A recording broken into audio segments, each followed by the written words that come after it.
हनुमान इसीलिए सर्वश्रेष्ठ हैं, सेवकों में अग्रगण्य,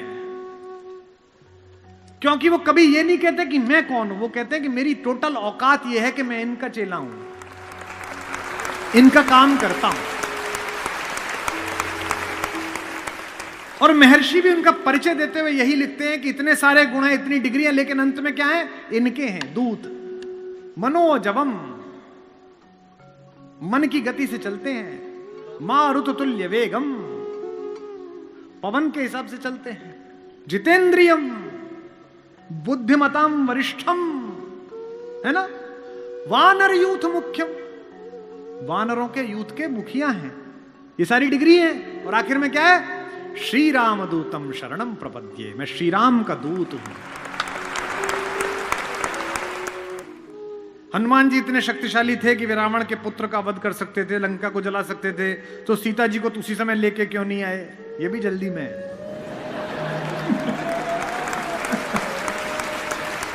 युद्ध की जरूरत क्यों पड़ी। सही बात है भाई। पहली बात तो हनुमान अद्भुत हैं। किसी भी संगठन में काम करो, किसी नौकरी में काम करो, इस बात का ध्यान रखना कि उसके कारण तुम हो। तुम्हारे कारण तो वो है ही, पर उसके कारण भी तुम हो। मैं देखता हूं लोग मिलते हैं कि I did graduation from Oxford, then I did post graduation from Harvard, then working with government of India. मैंने कहा ये आखिरी बात सबसे अच्छी है, बाकी सब तो ठीक ही थी। हनुमान इसीलिए सर्वश्रेष्ठ हैं, सेवकों में अग्रगण्य, क्योंकि वो कभी ये नहीं कहते कि मैं कौन हूं, वो कहते हैं कि मेरी टोटल औकात ये है कि मैं इनका चेला हूं, इनका काम करता हूं। और महर्षि भी उनका परिचय देते हुए यही लिखते हैं कि इतने सारे गुण हैं, इतनी डिग्रियां, लेकिन अंत में क्या है, इनके हैं दूत। मनोजवम, मन की गति से चलते हैं। मारुत तुल्य वेगम, पवन के हिसाब से चलते हैं। जितेंद्रियम, बुद्धिमताम वरिष्ठम, है ना। वानर यूथ मुख्यम, वानरों के यूथ के मुखिया हैं। ये सारी डिग्री है। और आखिर में क्या है, श्री राम दूतम शरणम प्रपद्ये, मैं श्री राम का दूत हूं। जब वो माता सीता से मिलने गए तब भी उन्होंने ये नहीं कहा कि वेल आई एम फ्रॉम, नहीं बोल सकते थे। पंच तत्वों में से एक पवन के बेटे हैं वो, मां अंजनी के पुत्र हैं वो, भगवान शंकर के मानस पुत्र हैं, ब्रह्मा उनके गुरु हैं। इंद्र ने वरदान दिया कि तू पानी में नहीं डूबेगा बचपन में। अग्नि ने वरदान दिया कि तुझे कोई आग जला नहीं पाएगी। ऐसा अद्भुत तेजस्वी आदमी ये नहीं कह रहा कि मैं ये हूं। क्या अद्भुत पंक्ति गोस्वामी जी ने लिखी है, मेरे अंदर से हिलोर उठती है, आपके अंदर भी उठेगी। एक ही परिचय, मां ने पूछा कि तू कौन है, एक ही लाइन का परिचय, राम दूत में मात जानकी। माता मेरा इतना परिचय है कि मैं राम का दूत हूं। और कसम भी किसी और की नहीं खाई। किसी और की कसम खाएं, मां की, पिता की नहीं, क्योंकि राम के यहां काम करते हैं। राम दूत में मात जानकी, सत्य शपथ करुणा निधान की। उनकी कसम खाएं। राम दूत में मात जानकी, राम दूत में मात जानकी, सत्य शपथ करुणा निधान की। राम दूत में मात जानकी, सत्य शपथ करुणा निधान की। यह जो विनम्रता है कि मैं कसम भी किनकी खा रहा हूं, राम की खा रहा हूं, यही किसी एम्प्लॉय को अच्छा एम्प्लॉय बनाती है। मेरे पिताजी चाहते थे कि मैं आईएएस बनूं, कलेक्टर बनूं। निम्न मध्यम वर्गीय परिवार का सबसे बड़ा सपना होता है जी, लड़का कलेक्टर हो गया जी। लड़का कलेक्टर छोड़ो, ढंग से इंजीनियर नहीं हुआ, कवि हो गया। और बुरी बात, वो भी 4-5 साल पहले एक दिन मैं घर गया अपने, तो मुझसे बोले भाई हम 1 महीने के लिए भारत भ्रमण पे जा रहे हैं। मैंने कहा जी कहां जा रहे हैं? उज्जैन जाएंगे, ओंकारेश्वर जाएंगे, रामेश्वरम जाएंगे, प्रयाग जाएंगे, इलाहाबाद जाएंगे। तो मैंने कहा जी मुझे बता दीजिए, मैं कुछ नहीं नहीं नहीं, तुम तो बड़े आदमी हो भाई, हवाई जहाज वाले, हम तो मास्टर आदमी हैं, 10-12 मास्टर मिलके जाएंगे। मास्टर मतलब प्रोफेसर्स रिटायर्ड। मैंने कहा जाएंगे, अरे नहीं नहीं हम चले जाएंगे, कोई जरूरत होगी तो हम तुम्हें फोन कर देंगे। मैंने कहा ठीक है जी।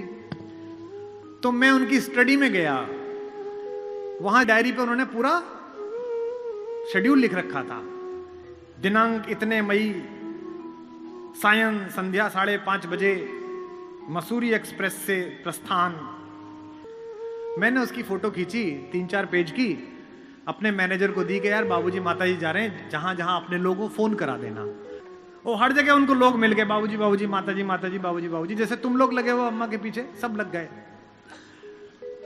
तो वो 1 महीने बाद लौट के आए। तो एक दिन मेरा ड्राइवर बोला कि वो बाबूजी पिताजी आपकी बहुत तारीफ कर रहे। मैंने कहा नीच, तनख्वाह बढ़वानी है सीधे ही कह ले, हमारा बाप और हमारी तारीफ वो सोते में नहीं करें। बोले नहीं कर रहे थे। मैंने कहा तू झूठ बोल रहा, हो ही नहीं सकता। उन्होंने अद्भुत बात कही है। उन्होंने मेरी मां से कहा कि देखो मैं चाहता था लड़का कलेक्टर बन जाए, कलेक्टर नहीं बना, ये कवि बना, प्रेम बांटता है। कलेक्टर बनता तो जिन जिन जिलों में कलेक्टर रहता, 4-5-6 जिलों में, उन्हीं में इसके परिचित होते, प्रेम करने वाले होते। कवि बना, जिससे स्टेशन पे उतरे वहीं प्रेमी लोग मिल गए। इसे प्रेम और कलेक्टरी का अंतर कहते हैं। तो हनुमान को कलेक्टर नहीं बनना, हनुमान को प्रेमी बनना है राम का। ऐसी बड़ी विभूति के संकट हरने का काम मिल जाए तो भी बड़ी बात है। इसलिए सीता से उन्होंने ये नहीं कहा कि मैं वायु का पुत्र हूं, जो इस बच्चे ने पूछा है, साथी ने पूछा है कि उठा के लेके आ सकते थे। नहीं, काम कितना बताया उतना ही। लड़के को देखने वाले आए तो बाप ने कहा कि बढ़ा चढ़ा के बताना। तो लड़का 12वीं पास था। बोले बेटा क्या करिए? बोले एम में। हाइट 5-10 थी। बोले हाइट कितनी? बोले 6 फुट 2 इंच। लड़का थोड़ा खांसा तो लड़की का बाप बोला कि बेटा खांसी हो गई? बोले नहीं, कैंसर।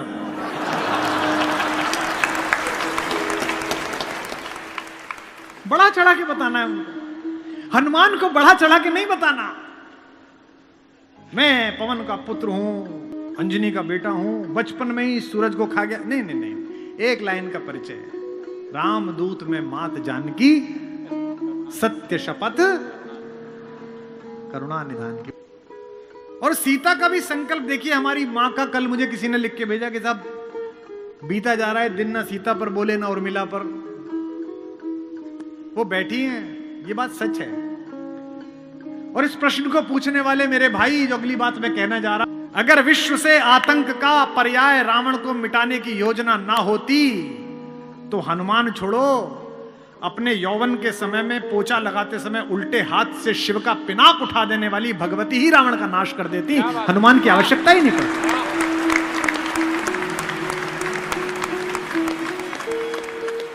जिस मेरी माता में इतना साहस था कि घर में झाड़ू लगा रही थी, तो भगवान शंकर का धनुष उल्टे हाथ से उठाया और झाड़ू लगा दी। महाराज ने देखा कि अरे ये क्या, तो मुझसे भी नहीं हिलता। तब उन्हें लगा कि देवी है। उस दिन उन्होंने संकल्प किया कि जो इस पर प्रत्यंचा चढ़ा देगा उसे मैं इस पुत्री का हाथ दे दूंगा। राघवेंद्र आए, विश्वामित्र ने कहा बेटा लेट्स ट्राई। उन्होंने ऐसी प्रत्यंचा चढ़ाई, वो टूट गया। और उसमें भाई साहब और उनके छोटे वाले। परशुराम ने पूछी कैसे टूटा? बोले इतने क्यों गुस्सा हो रहे हो, बचपन में हमने बहुत सारे तोड़े थे, और तोड़ दिया। जहां ना फजीता हो वहां लक्ष्मण पैदा करा देते हैं। उनको देख के डर लगता रहता कि अब हुआ झगड़ा, अब हुआ झगड़ा। धनु ही सम त्रिपुरारी धनु। वो गुस्सा आया, बोले अच्छा धनु ही है ये? इतनी अद्भुत पराक्रमशीला भगवती, अगर वो ही चाहती तो वो ही नष्ट कर देती, लेकिन नहीं। इसका उद्देश्य ही ये था कि एक बार ये कौतुक हो, राम आए और पृथ्वी से इन अनाचारियों का नाश हो। इसका उद्देश्य ही है। जब अहंकार से भरकर गया रावण और माता से कहा कि देख, या तो तू मेरा प्रणय प्रस्ताव स्वीकार कर ले, अन्यथा मैं तुझे उठा के ले जाऊंगा बलपूर्वक। तो प्रसंग आता है कि सीता जी ने जिस चटाई पर बैठी हुई थी उसका एक तृण, एक टुकड़ा तोड़ा और आगे रख दिया और कहा कि मूर्ख, तू मुझे उठाएगा? तू इस टुकड़े को पार करके दिखा दे, चल। मेरे साथ एक प्रोफेसर साहिबा पढ़ाती थी, उन्होंने मुझसे पूछा कि आपको नहीं लगता कुमार जी कुछ ज्यादा हो गई? मैंने कहा नहीं। तिनका रख दिया और रावण पार नहीं कर पाया, जो रावण उठा के ले आया वो पार नहीं कर पाया। मैंने कहा नहीं, आपने पढ़ा है ना, तिनके को धरकर तृण धरी ओट कहत वेदेही सुमर अवधपति।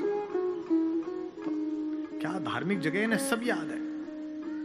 सुमिर अवधपति परम स्नेही, तिनका रखेगा पार। अब जो बात कह रहा हूं वो शायद आपके मन को छुए। माता सीता ने तिनका रखकर कहा कि पार करके दिखा। वो इसलिए नहीं कहा कि उन्हें यह नहीं पता था कि यह कितना बलशाली है।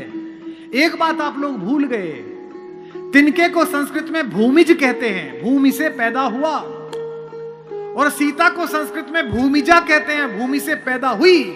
एक लड़की अपने पति के साथ भी इतना सुरक्षित अनुभव नहीं करती जितने अपनी भाई के साथ सुरक्षित अनुभव करती है। इसलिए उसने कहा कि ये तृण धरा हुआ है, ये तिनका धरा हुआ है। तृण धरियोट कहत वैदेही, तृण धरियोट कहत वैदेही, सुमरि अवधपति परम स्नेही। तृण धरियोट कहत वैदेही, सुमरि अवधपति परम स्नेही। इसमें एक शब्द है, ध्यान से सुनिए, वो है परम स्नेही। ये जो आत्मविश्वास स्त्री के अंदर आता है या पुरुष के अंदर आता है, ये स्नेह के कारण आता है। अगर स्नेह ना हो तो नहीं आता।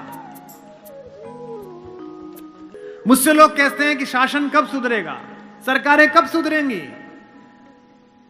मैं कहता हूं कि संकट में पड़ने के बाद जिस आस्था और भरोसे के साथ आप अपने घर में रखे हुए छोटे से एक पत्थर के आगे सिर झुका देते हैं कि भगवान बचा लेना, इसी आस्था के साथ जिस दिन भारतीय व्यक्ति न्यायालय में और थाने में जाना शुरू कर देगा कि यहां पहुंच गया तो बच जाऊंगा, उस दिन मानना कि सरकार में राम राज्य चल रहा है। ये असली राम राज्य है। इसलिए क्या कहते हैं? परम स्नेही। तृण धरियोट कहत वैदेही, तृण धरियोट कहत वैदेही, सुमिर अवधपति परम स्नेही। तृण धरियोट कहत वैदेही, सुमरि अवधपति परम स्नेही। और ये याद भी दिलाती है कि मूर्ख, तुझे इतना पता नहीं है कि तू क्या कर रहा है। असमान समझू कहत जान की, असमान समझो कहत जान की, खल सुधि नहीं रघुबीर पान की। असमान समझो कहत जान की, खल सुधि नहीं रघुबीर पान की। अच्छा, क्यों कहती है कि तुझे रघुवीर के बाण की सुध नहीं है? मुझे अचानक स्मरण आ गया, इसलिए कह रहा हूं क्योंकि इससे कुछ समय पहले ही हनुमान आए थे और हनुमान से जो रावण ने पूछा था कि तू कौन है, तो उन्होंने कहा मैं रघुवीर का बाण हूं। तो सीता कहती है कि अभी तो तेरी लंका जला के गया है, फिर भूल गया। इसलिए कहती है खल सुध नहीं रघुवीर बाण की। ऐसी सीता